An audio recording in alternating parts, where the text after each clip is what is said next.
संजय जी महाराष्ट्र से, मुंबई। राधे राधे महाराज जी। महाराज जी, व्यक्ति के जीवन में गुरु का सदैव होना कितना महत्वपूर्ण है? अरे पूरा महत्वपूर्ण है। बिना बिना गुरु के चाहे शिव बिरंच सम होई, गुरु बिन भवनिधि तरे न कोई। बिना गुरु के भव सागर से नहीं तरा जा सकता, ये बिल्कुल सिद्ध बात है। आज तक कोई ऐसा मिला हो तो हमें बताना। श्री भगवान का मिल जाना भी हो सकता है, लेकिन भव समुद्र से भ्रम से पूर्ण निवृत्ति हो जाना ये केवल गुरु कृपा से होती है। श्री नामदेव जी महाराज भगवान के साथ खेलते थे, भगवान के साथ खाते थे, भगवान से बातचीत करते थे। एक दिन गोरा कुम्हार के यहाँ, बड़े महाभागवत से श्री गोरा कुम्हार जी, उनके यहाँ बहुत से संत बैठे हुए थे।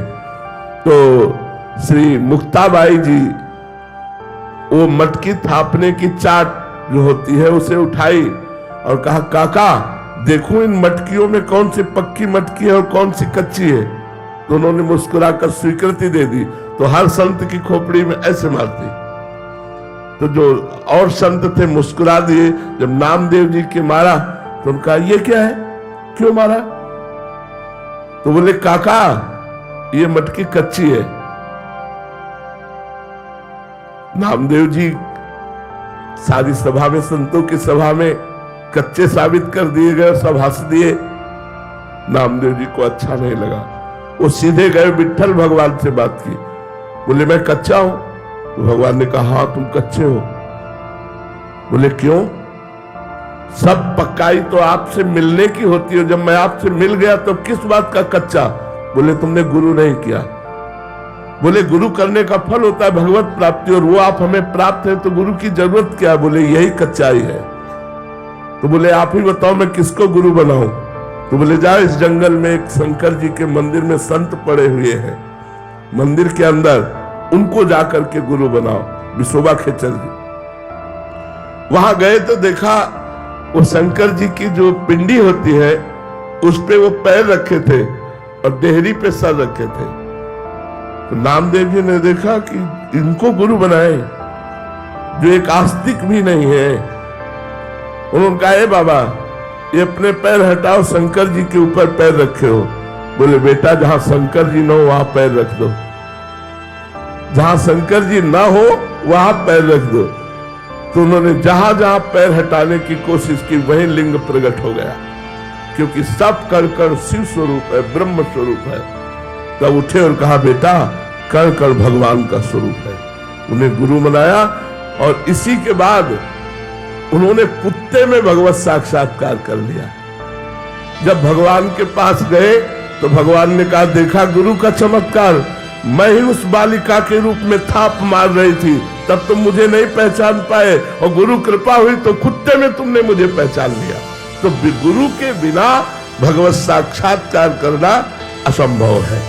कोई भी हो, कहीं भी हो, गुरु बिनु भव निधि तरिय न कोई, चाहे शिव बिरंच सम होई। गुरु कृपा अत्यंत अनिवार्य है, और हमारा जीवन तो गुरु कृपा के ही आश्रित है। इसलिए हम तो जानते ही नहीं कि गुरु कृपा के बिना कुछ हो सकता है। न जानते हैं न मानते हैं। बिना गुरु कृपा के परमार्थ में कुछ हो सकता है ये तो न मुझे पता है और न मेरा विश्वास है। चाहे जितना अहंकार से साधना कर लो, एक थप्पड़ लगाएगी माया तो काम क्रोध के चरणों में मारे घूमे हुए। गुरु कृपा के बिना इस माया से निकल पाना, मुझे जैसा अनुभव होता है और शास्त्रों में जैसा पढ़ा है, अत्यंत दुर्गम, अत्यंत दुर्गम। प्रकट में गुरुदेव का होना अत्यंत अनिवार्य है। महाराज जी, एक तो है जो प्रकट में जिनको गुरुदेव शासन कर रहे हैं, और एक है मंत्र ले लिया, बट उनमें कैसे महाराज जी संचार होता है गुरु कृपा का? मतलब जो दूर रह रहे हैं, जो आपसे मिलते नहीं है, तो उनपे कैसे कृपा? गुरु की आज्ञा का पालन करना। जो गुरु ने मंत्र दिया है, उपासना दी है, शास्त्र स्वाध्याय रहनी दी है, वैसे रहो तो आपके ऊपर गुरु कृपा आ जाएगी, गुरु कृपा बरस जाएगी। अगर आपको मंत्र दिया, उपासना दिया और मनमानी आचरण करते हो, मंत्र नहीं जपते हो, तो आप गुरु कृपा पात्र नहीं हो। कृपा पात्र वही है जो आज्ञा का पालन करे।